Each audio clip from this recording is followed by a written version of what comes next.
Salam damai dan kasih dari Tuhan untuk kita semua. Selamat pagi. Kita bersyukur boleh berjumpa kembali pada pagi ini dalam saat teduh, doa dan renungan.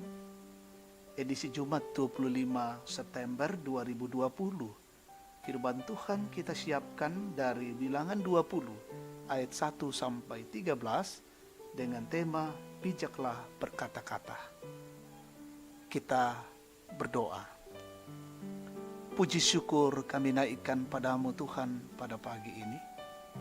Kami sungguh-sungguh merasakan pemeliharaan dan kasih Tuhan. Semalam Tuhan mengantar kami dalam peristirahatan, dan pagi tadi kami dibangunkan dengan tubuh yang penuh kesegaran. Kami menghadap Allah, kami bersyukur dan menyembah Allah. Kami rindu firman-Mu.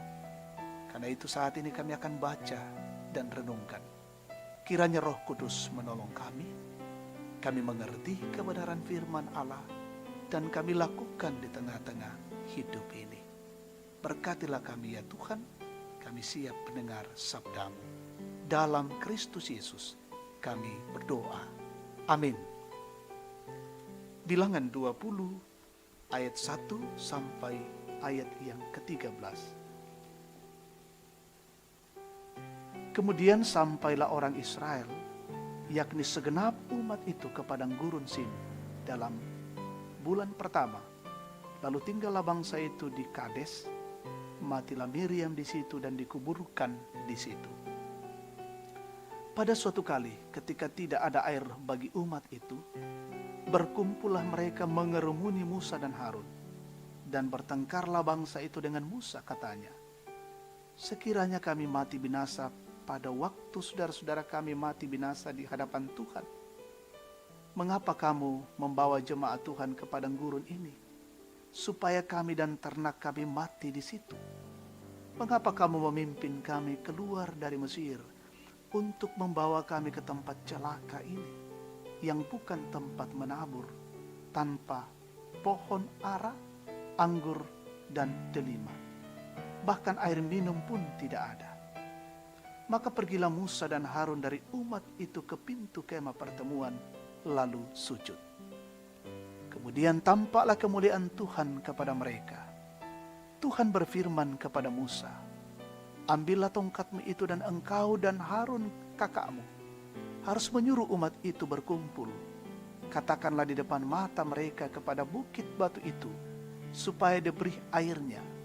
Demikianlah engkau mengeluarkan air dari bukit batu itu bagi mereka, dan memberi minum umat itu serta ternaknya. Lalu Musa mengambil tongkat itu dari hadapan Tuhan, seperti yang diperintahkannya kepadanya. Ketika Musa dan Harun telah mengumpulkan jemaah itu di depan bukit batu itu, berkatalah ia kepada mereka, dengarlah kepadaku, hai orang-orang durhaka. Apakah kami harus mengeluarkan air bagimu dari bukit batu ini? Sesudah itu Musa mengangkat tangannya, lalu memukul bukit batu itu dengan tongkatnya 2 kali. Maka keluarlah banyak air, sehingga umat itu dan ternak mereka dapat minum. Tetapi Tuhan berfirman kepada Musa dan Harun, karena kamu tidak percaya kepadaku dan tidak menghormati kekudusanku di depan mata orang Israel, itulah sebabnya kamu tidak akan membawa jemaah ini masuk ke negeri yang akan kuberikan kepada mereka. Itulah mata air Meriba, tempat orang Israel bertengkar dengan Tuhan, dan ia menunjukkan kekudusannya di antara mereka. Amin. Bijaklah berkata-kata. Kina lan buangan kada, jemaat yang diberkati Tuhan. Ada satu pepatah, lidah lebih tajam daripada pedang. Seringkali diartikan bahwa kata-kata kasar disertai amarah yang keluar dari mulut kita dapat menyakiti orang lain dengan sangat dalam. Namun tidak hanya menyakiti orang lain, kata-kata kasar sebenarnya juga menyakiti diri sendiri dan membawa kerugian. Suatu kali bangsa Israel kembali mengeluh kepada Musa karena tidak ada air di padang gurun. Musa dan Harun segera menemui Tuhan. Lalu Tuhan memerintahkan Musa untuk berkata kepada bukit batu di depan bangsa Israel agar terpancar air. Karena Musa sudah lelah mendengar kata-kata yang tidak mengenakan dari mulut umat Israel, emosi Musa memuncak dan dia mengatakan, "Dengarlah kepadaku, hai orang-orang durhaka. Apakah kami harus mengeluarkan air bagimu dari bukit batu ini?" Tidak hanya itu, emosi Musa memuncak dengan memukul batu itu sampai 2 kali. Padahal seharusnya Musa cukup berkata saja, maka akan keluar air. Akhirnya Tuhan murka karena mereka tidak percaya dan menghormati kekudusannya di depan bangsa Israel, sehingga tidak diperkenankan memasuki tanah perjanjian. Jemaat yang diberkati Tuhan, dalam kata dan perbuatan, kita seringkali mengalami hal yang sama dengan Musa. Ketika emosi memuncak, perkataan dan perbuatan kita tidak terkontrol, akhirnya kita menyakiti orang lain dan ujung-ujungnya kita sendiri juga ikut terluka. Setiap perbuatan memiliki risiko yang harus ditanggung. Sebagai orang percaya, kita dipanggil untuk menyatakan kebaikan Tuhan melalui sikap dan tutur kita yang berkenan di hadapannya.